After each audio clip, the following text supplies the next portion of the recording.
Good. Catching up with Christian is a good thing. So we are live and recording. So hey everyone, it's Kal Sahota. Hi mom. Hi mom. Hi. Christian, you're not going to say hi to mom? No? Okay. She'll hold that against you later. That's all right. So hey everyone, Kal Sahota here, VP of Possibilities with the HeroX team. Also with me today, we have our CEO and co-founder, Christian Cotichini. And today we have a very special guest joining us. He is the founder and executive chairman of the XPRIZE Foundation, which leads the world in designing and operating large-scale incentive competitions. He's also been named by Fortune as one of the world's 50 greatest leaders. And I bet you didn't know he was also a co-founder at HeroX. So we're hugely excited and thrilled to have Peter on our podcast today. So thanks for joining us today, Peter. Oh, pleasure. Hi, Kal. Hey, Christian. Hey. HeroX holds a very special place in my heart, as does Christian as a incredible entrepreneur. Even with his crazy hair, he still holds a special place in your heart. That's great. I love it. So we have brought you two amazing visionaries together today to poke fun at each other, but in addition to that, to discuss how you came to found HeroX. But also, we want to hear what you've seen across the board as it relates to crowdsourcing over the last decade, what you think the impact is, current state of the world, and where do you see the future going?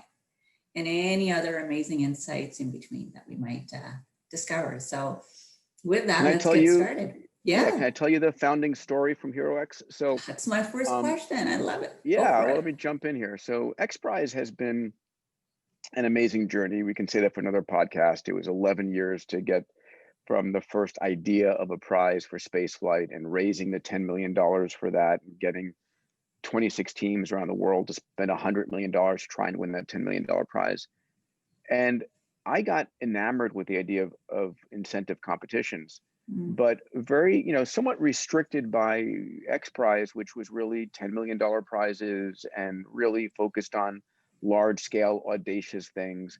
And I was very clear that this idea of prizes could be used for smaller competitions. It could be $500,000, could be what Christian calls a karma prize, which I love the name, which is a prize not for the money, but to make a dent. Could be a community prize, could be a prize in your company, could be, all types, shapes, and sources, because we humans, we're motivated by competition. We do our best sporting work in the Olympics. We do our best, business and competition. We compete for our spouses, all these things. And so I said, well, why can't we have smaller, more agile competitions? And XPRIZE wasn't built in that structure. And so early on, we started brainstorming, creating that. And either it was as part of XPRIZE, and it was really tough to do it as part of XPRIZE because there was everybody inside the organization, and Christian knows this, is so used to doing what we do that when you start to try and change the business model, there's an immune reaction to that. So okay, let's do it outside of XPRIZE. And we started a separate company, a number of different iterative names. But at the end of the day, I was raising capital, and I just met Christian after he'd had this, I think his third exit. And I was able to rope him in as an investor. And he became enamored with the idea. I don't know if you remember those days, Christian. I remember we were on an XPRIZE adventure trip when I was pitching you on this. And I said, man, we need a CTO. And Christian came in as a CTO first. And then it was, well, we actually need a CEO, because the CEO we had, and Christian stepped into that and just reinvented the entire platform and really birthed HeroX as a new entity with much clearer metrics and capability. So, it had an earliest version, but I credit Christian really with building and creating it into what it is today, which is pretty extraordinary. So what did those early days look like for you guys? I mean, so from my listening, then it was really an idea that came to you, Peter, just from all the back and forth I'm sure you got questions on. And once you're roped in, Mr. Cotichini here, so then what were the first couple of years like when you guys first got Christian, it was, I remember crazy board meetings. I remember trying to figure out what we're going to do, how we operate with XPRIZE independently, what prizes we go after, how do we prove the model, how do we make it scalable and fully digital. And there were so many challenges, so many ways that the way XPRIZE does it versus the way HeroX was going to do it. So what was your memories? Well, yeah. So I mean, I fell in love with the idea of leveraging the internet to create collaboration, the power of incentive competitions, as Peter's discussed. It really kind of stuck with me. So, when I had the opportunity to get involved, and my style is 100% in or not 100% in. So it in hindsight, it wasn't a surprise that I started kind of on the sidelines, get pulled on the court a little bit, doing defense, and before you know it, I'm all in. And it was sobering for me because I knew nothing about crowdsourcing. I mean, I knew what I read, right? I remember when we launched our first challenge, I didn't sleep that night. I was like, like, what am I Anybody doing? going to respond? Yeah, what am I doing? This is crazy. This is just going to crash and burn. I have no idea what I'm doing. Unfortunately, it was a big success, and even just just the kind of entrepreneurial instinct. The team that was working on this project had hired a marketing agency, and they had come up with a name. It was not a good name. The domain name sucked. So I had to go and figure out, okay, we got to change the name. So that's how we picked HeroX. I literally downloaded lists of like URLs that were for sale, trying to find and figure out, and that's how we found HeroX, which we bought from a Hong Kong individual for $7,000. Went through and renamed it HeroX, which turned out to be really great because everybody we meet people and they go, oh, we love your name. And the branding's been so powerful. It's been so effective. And what my motivation was, I'm most excited when I lose sight of land, well, that's a good analogy because I have sight of land right now, but when you lose sight of land and you're on your own and you got to figure it out and you're out of your comfort zone.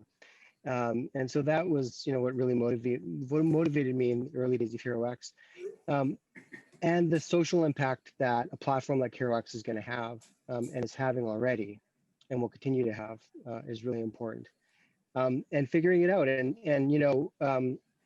crowdsourcing, I'm convinced that crowdsourcing is going to become a mainstream tool, a business tool as common as social media marketing is today. And what really motivated me was the frustration that, a lot of crowdsourcing projects and a lot of crowdsourcing platforms fall short of their potential. And so we wanted to basically create the Airbnb for human ingenuity and help drive this entire ecosystem to mainstream adoption. And that's really what we're in the process of doing. Yeah, I got that. Yeah, absolutely. So Christian, when you do that, when you think of what you're going to fuel and make this the future of how business solutions are identified, etc. What is it that well, how far have you come? Let's just put it that way. So from the time that you started to where you are now, I would imagine those conversations are much easier. So what's changed in the conversation from way back then to now? Well, there's a lot there, but let me start by saying that Bill Gross, actually one of the earliest successful angel investors and incubators, he does TED Talk about the key success factors of startups, and the number one factor he identified is timing. And that I really realized that for HeroX, timing was really important. And it's really driven by demographics. The millennials, what I call the digital natives, are now kind of making their way through org charts and becoming the decision makers in corporations.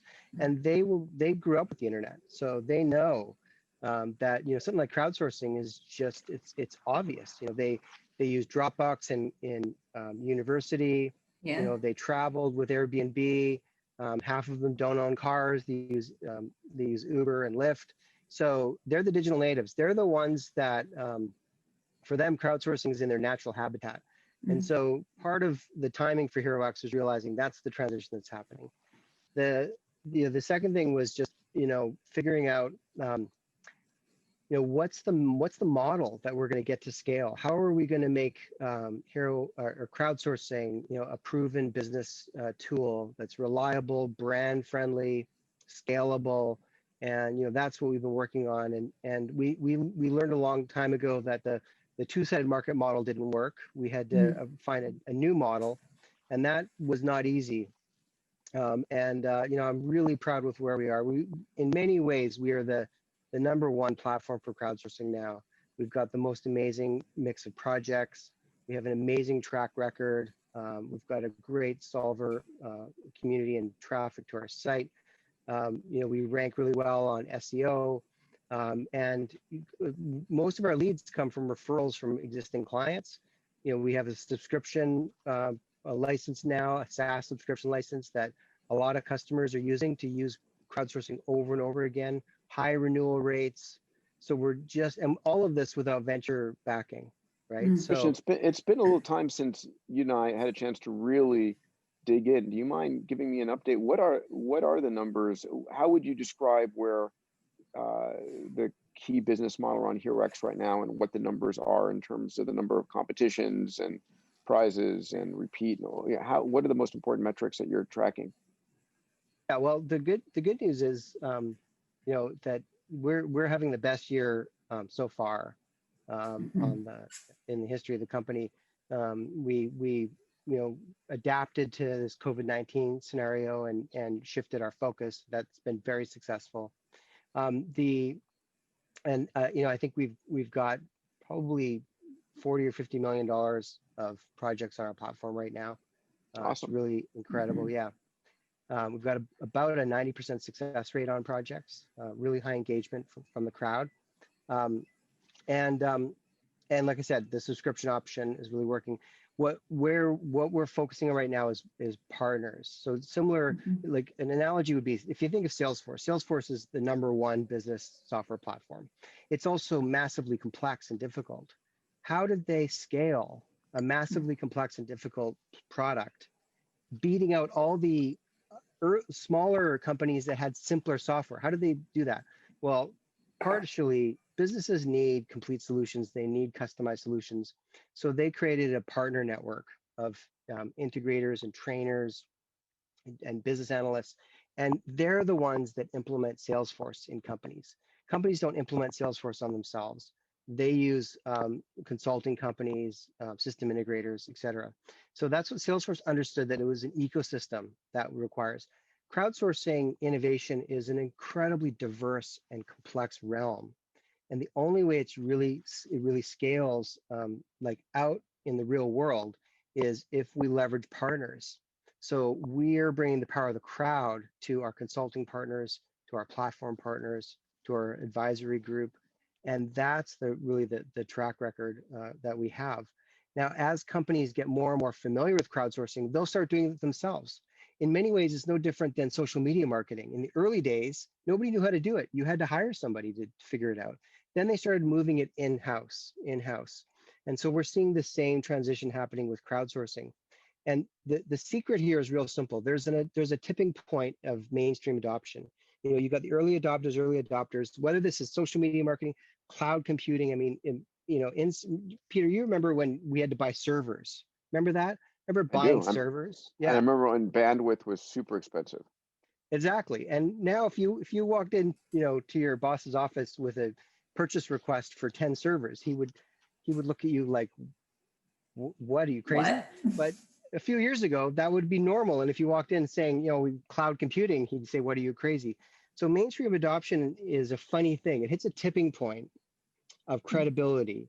And then it becomes, FOMO driven, meaning they've got a crowdsourcing strategy. They've got a crowdsourcing strategy. We need a crowdsourcing strategy. And so we're really just, pounding away at that tipping point. We're getting closer and closer. And it's the kind of thing that it's like watching water boil. It doesn't look like it's happening, and then all of a sudden, boom, it's happening. It almost happens overnight over, 8 years of hard work. That's how this happens. And, we're continuing to pile away at it, but I've never been more proud of where we are. Our customers love us.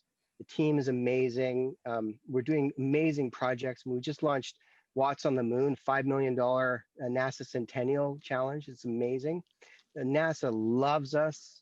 They love what we're doing. We're bringing leadership to them. They're a great partner, by the way. So I'm just so proud, and our confidence has grown so much. We can really go in front of any company, and they'll realize that we're the safest, most proven platform for them to use. Tell me, we're just in a great place. Where in, is there a geography in the world that's adapting to you, to us, HeroX more than another? Give me some of the, off the top, some of the most fun and successful prizes you've run. Well, I think, like a lot of trends, right? They're North America driven predominantly. There's a lot, crowdsourcing is popular in Europe. So we're doing a lot of projects in Europe. Those are the two kind of concentrated areas. Like I said before, what's happening now is they're inbound leads that are coming, meaning companies are having a strategy meeting, realizing they need to put crowdsourcing on their roadmap, and they're calling us. So we're getting a lot of those projects. That didn't happen, in the early days. In the early days, it was missionary work. We had to go to them, and we had to connect our solution to their pain, and it was missionary work, right? It was converting the pagans. Now, people are coming to us, so that's a really important point. What was the second part of your question? What are some of the prizes, if you rattle off a half dozen that you've enjoyed most? One of my favorites was the Exploring Hell Challenge, which was for NASA, which is for the Venus, the Venus rover, for a Venus rover. They're just in the early stages of this. So, they don't know how to build a Venus rover. Like, the tech doesn't exist. Microcircuitry melts on Venus. It's 900 degrees Fahrenheit or Celsius, I forget which one. It's like 90 atmospheres of pressure. So it's basically a steampunk problem. And so you have to come up with a mechanical method. And then this challenge was about how can a rover sense its environment so it can travel across the surface of Venus and not fall into a hole or bump up against a rock. And the solutions that came up from the crowd, we did a webinar and a winners webinar with NASA, and we showed that the top 6 solutions, and they were able to present the ingenuity of some of these solutions. And some of them built working prototypes, right? And Kal, do you remember what the prize amount was for this? I think it was 35,000, I want to say, but it wasn't very high. Yeah. Yeah, I don't know off the top of my 35,000. head. Yeah, I don't know. And that's across 3 winners, right? First, second, and third. The solutions that would come up, the prototypes, the videos from the backyard of this steampunk. I think one of them was a couple, right? They were a it was a married couple. It was a graphic designers. They were graphic designers. Yeah. They were married, and even during the webinar, I think their 2-year-old was in the background, and they built a prototype, and they were one of the winners. Printed this prototype. I mean, we should send you the link. It's fascinating. Just look at these demos and ideas. And here's the thing, right? These are regular people. They're working for NASA. They're not rocket scientists, right? This was basically a designer and a maker, right? They were the maker community figuring this out, and the results were astounding for NASA. They're very excited about it. It's opened up new avenues for them, for that project. And I mean, I could go on. We've done a lot of great. The space ones are always the most fun to talk about. Sure. The Lunar Loo Challenge was another great one, which is so we already did the Space Poop Challenge, which was microgravity only. The Lunar Loo Challenge is a toilet that works both in microgravity, meaning 0G, and in lunar gravity, right? So one device in both environments. That's a challenge. So, and that's been an amazing challenge that's just wrapping up judging now. Yeah. And we got, how many submissions did we get from that, Kal? We had combined, we had almost 4,000, I think. 4,000 submissions. And we actually did a junior category. So this is the first time we actually hosted a junior category. So this is something that, encouraging kids and STEM, and NASA really loved it and leaned into that. And it was just, who doesn't like peeing on the moon? Exactly. Well, it's number 2 that's number 1, by the way. Yes. But Yeah, the junior category is something we've introduced for the larger challenges, where you can launch a junior category, which is more for fun and swag. But it's just so great to let. And we came up with this idea because we kept on getting these submissions from kids, that they didn't qualify, they weren't, but they were so creative. There was so much love and work put into them. So we decided to create a junior category and offer it out to our clients who want to do it. And it's just a great way to stimulate the hopes and dreams and support STEM and really send the message to kids. It doesn't matter who you are, it doesn't matter the color of your skin, it doesn't matter your gender. If you've got the talent, you're willing to put the work in, you're going to get noticed. You're going to be rewarded. And that's really the message of crowdsourcing, by the way. It's this egalitarian force of the internet, which is so important that we entrepreneurs really, be part of the solution to adopting this technology. Because I don't know if you noticed, but it's causing a lot of problems. I mean, that's really the impact, right? Like you're leveling the playing field for everybody in the world. So, I mean, it eliminates social status, it eliminates everything, it eliminates, where you went to school or if you went to school. If you've got the best idea, Exactly. your idea will be considered no different than those that had the higher level education. So you have an opportunity to strengthen and better your life. To me, I mean, personally, that's the biggest thing for me, jump out of bed doing this, because that's the impact that it's going to have. I mean, in the future, by the way, Peter, just not to digress, I know we've hijacked the podcast. No, don't worry. This is all about, hey, this is about a conversation. This is great conversation. But the future, just to put it all on the table, the future is real simple. We've built an insurmountable advantage in terms of our brand, our track record, our 200 plus case studies, our references. So to swing for the fences, it's real simple. The next big step, the next big leap for us is to make the platform free. Interesting. Right? Make the platform and what's free. What's the business? I mean, you've always been a business model innovator. So so what does it look like then? It's free for the base version. So it's a freemium model. It's free for the base version. And then you have paid products on top of that the larger enterprises want to use. And ultimately, as we scale, it's really based upon boosting posting. So the pursuit of talent, right? So if you want to boost your post, it's just like the way an app store would work, for example. You boost your post, that's something that people will pay for. Targeted outreach, crowd building is a service that we offer. Earned media is another service that we offer. Design is another service that we offer. So the next big step for us is, we've got the quality. Now we transition to the quantity. The easiest way to do that, the most daring way to do that, is to offer, what we're offering right now for money, offer it for free. It removes all the disincentives to not use our platform. We have the network effects, we have the track record, and by the way, we do a lot of cross-listing challenges, meaning challenges on other platforms. They'll list them on HeroX for the exposure, just like you would on YouTube. So now it's a network effect play, and that's so we're just planning that out. It would obviously, that's our venture financing step, is to make that giant leap to free. And then as volume scales, our revenue quickly catches up. But as you know, platforms are a real estate play first, right? If you grab the real estate, if you become the dominant brand in a space, monetizing that on the other side of scale up is not a problem. So that's where we are right now, is I love that. Looking forward to that big transition. Well, what do you think about that, smart, Peter? I think it's spot on. I think the idea of I think crowdsourcing. So what I teach in my abundance community is in the end goal, we're all going to have AI. We're going to have a human level AI that we're going to be able to say, listen, I need a design for this. Come up with 20 ideas, right? So imagine Jarvis from Iron Man. But what I say is the interim step between today and AI is the crowd. where rather than, it's the cumulative knowledge of all those people whose passion, the cognitive surplus you can tap into.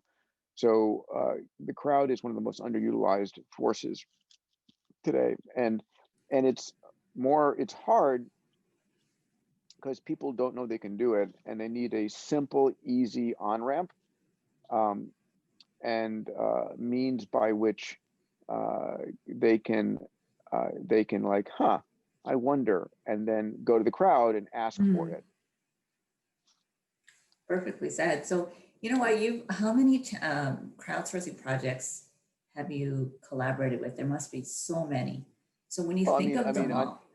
For the XPRIZE is ultimately a large scale crowdsourcing, and it's, we've launched, I don't know, probably a couple $100 million worth of prizes. But these are, everything from a couple million to $30 million.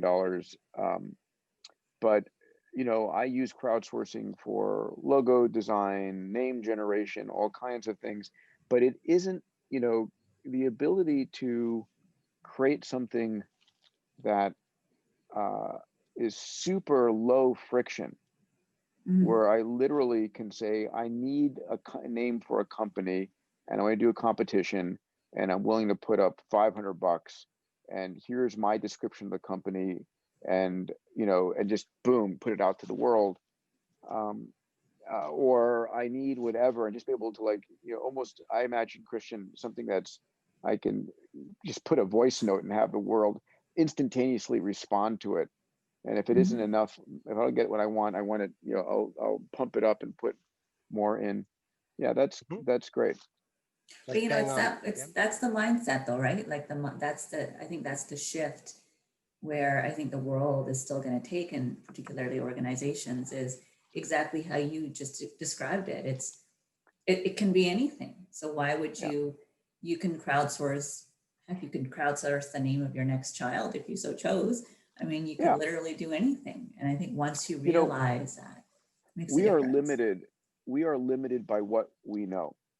And we're limited by what is in our brains, in our memories. We don't know what we don't know. And when you're going to crowdsourcing, you're tapping into cognitive surplus in a way that AI isn't ready to do this for us yet, but the crowd is. It's, how do you incentivize it? How do you make it so simple?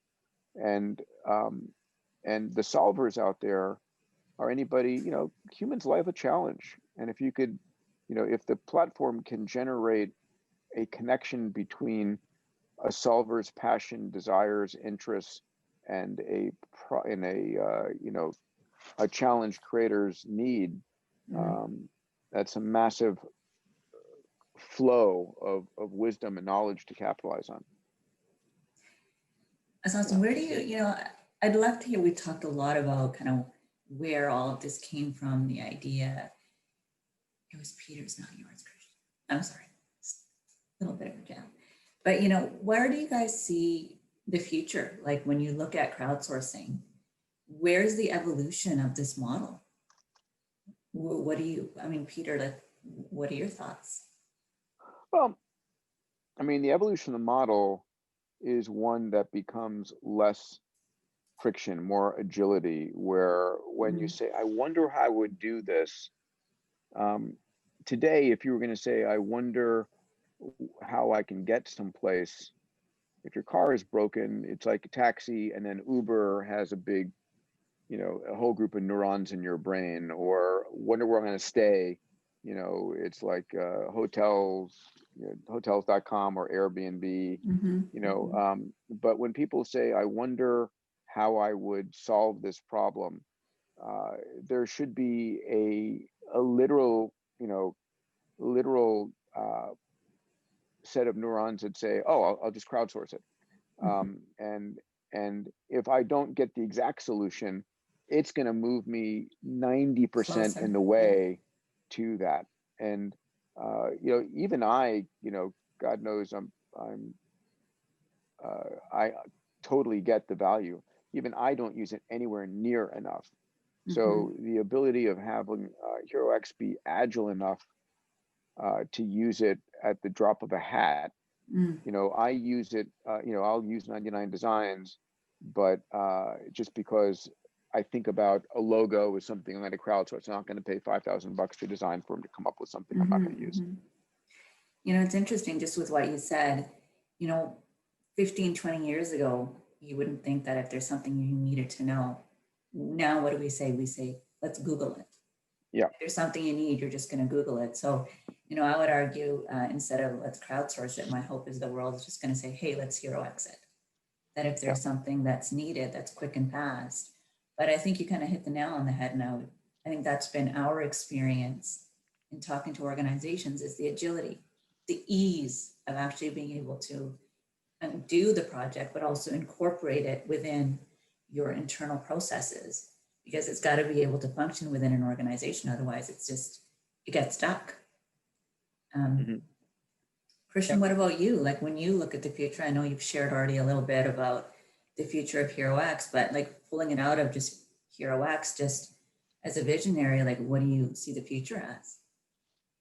Well, in terms of crowdsourcing, it's pretty straightforward, and there's a lot of um, analogies with other, you know, um, areas of commerce and business that have been hugely impacted by the internet. And one way to look at it is, you know, there's a missing social network, there's a missing platform Mhm.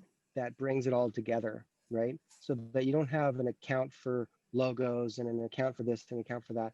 You know, the fragmented model won't work.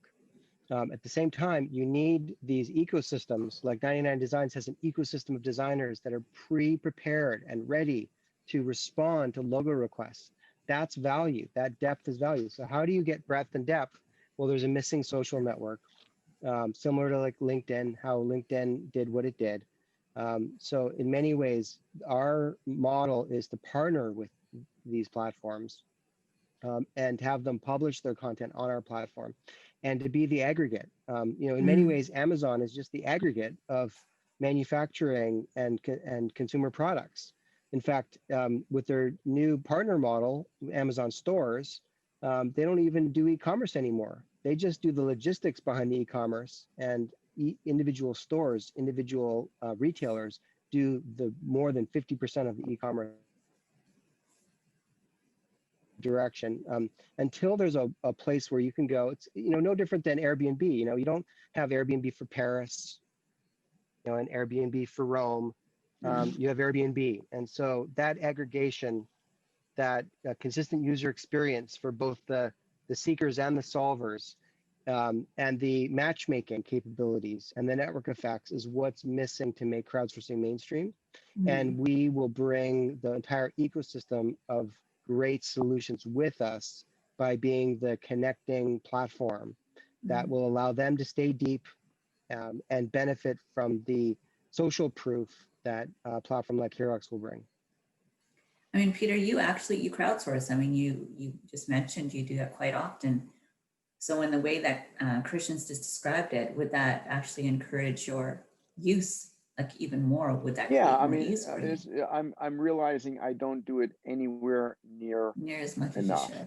Yeah. and I should. So I'm going to challenge my team to start running a crowdsource competition, you know, every week. What could you challenge? It's like, Christian, like if I wanted to create an algorithm to scrape LinkedIn to find candidates to attend Abundance 360, I'm assuming that's something I could crowdsource. Yes.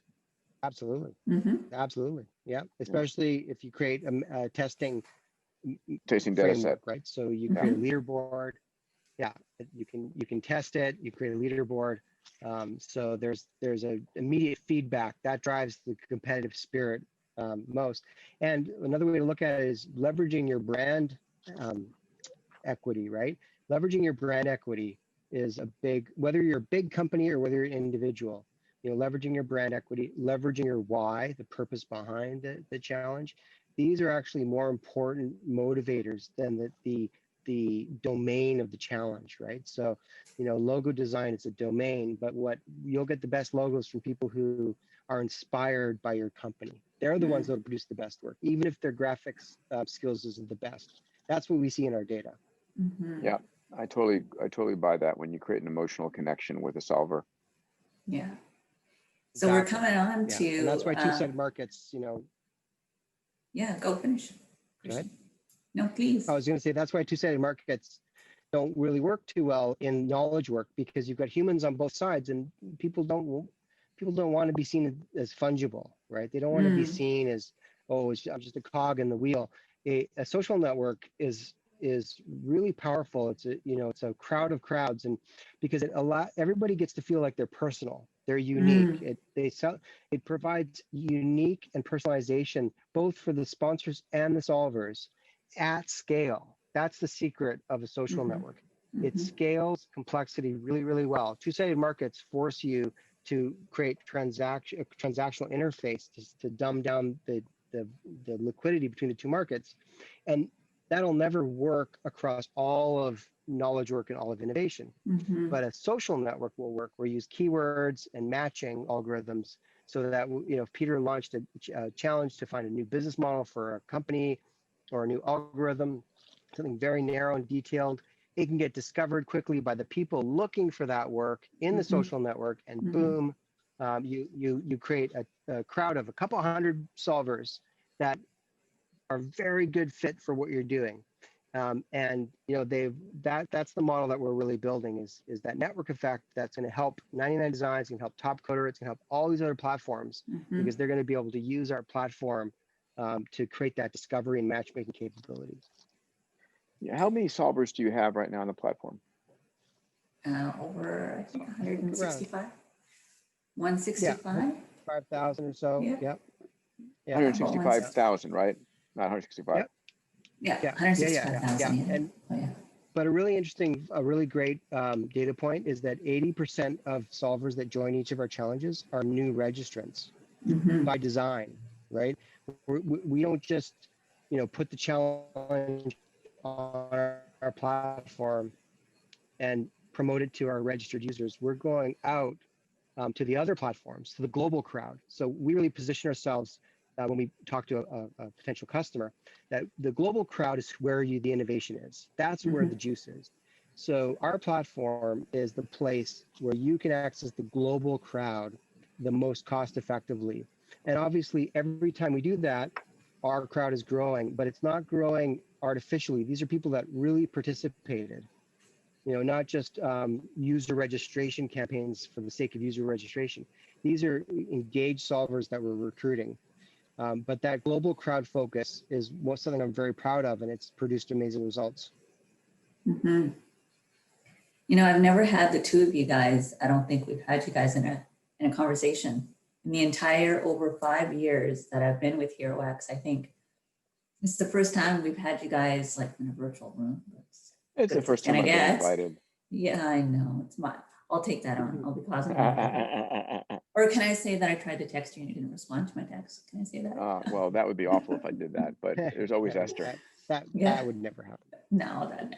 So you wanted to catch up, Peter. So, it's been, I hope that out of this conversation, I loved your insights, but just you got an opportunity to get an update on the world of HeroX, but I'm not going to let you off the hook that easy, because I'm going to ask you for a final thought and comment.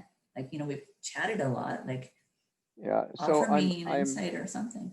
Well, I'm proud of where Christian and you and the team have taken the company. I am sure that today crowdsourcing is hitting 1 to 3% of its potential. And that getting people aware of what they could do and aware to experiment and to try it, it's like it's the most critical thing in anything is experimentation, and then looking at the data and then trying new tools. And so I think there's huge potential, and could it become a multi-billion-dollar business? Of course it can. And it's really about learning, iterating, and amplifying those things that succeed. So love it, and thank you for reigniting my passion about it. I love that. And Mr. Cotichini, any final thoughts? Well, from my cold dead hands, A big part of making this stuff happening is willing it into being, and being Yes. willing to put the hard work in and never Yes. give up, and Mm. make and calibrate yourself to value creation. Are you creating value in the world, right? Because at the Mm. end of the day, the company's really measured by the value it creates for others. You know, that's what fills the brand with equity. Mm. So we've created a culture here where, you know, we only do business that we know is good. We're a value-driven organization in terms of creating value for partners and others. And like I said, I'm really proud of where we are. That brand message has really driven us forward, and now we're really ready to scale to the next level. And in many ways, COVID-19 has moved the future a little bit towards us, Mm. I agree with because, you that. know, we're like, it had hardly a single impact on us in terms of how we work together, since we're a remote distributed company. We own no physical assets. We don't even have a iPhone charging cable on our Balance sheet. balance sheet. Thank you. Mm. You know, so, you know, we've worked really well in that COVID scenario, and people are starting to realize that, yeah, there's a whole globe out there of amazing people. Mm. Leverage them, Yeah. and that's really helping, you know, create more and more you know, social proof that crowdsourcing should be a big part of every organization's innovation budget. That's a beautiful final thought. Listen, Peter, we really appreciate you taking time out of your really busy schedule to participate in our discussion today, offer your valuable insights, take a bit of a walk through memory lane at the same time. And listen, for our listeners, if you want to learn more about how you can leverage the power of the crowd within your innovation strategies, go to www.herox.com/solutions, a really simple and easy guide to get you started. And with that, on behalf of Peter, Christian, and myself, thank you so much for taking the time to listen today. Have a wonderful rest of your day. Thanks, everyone. And thanks, gentlemen.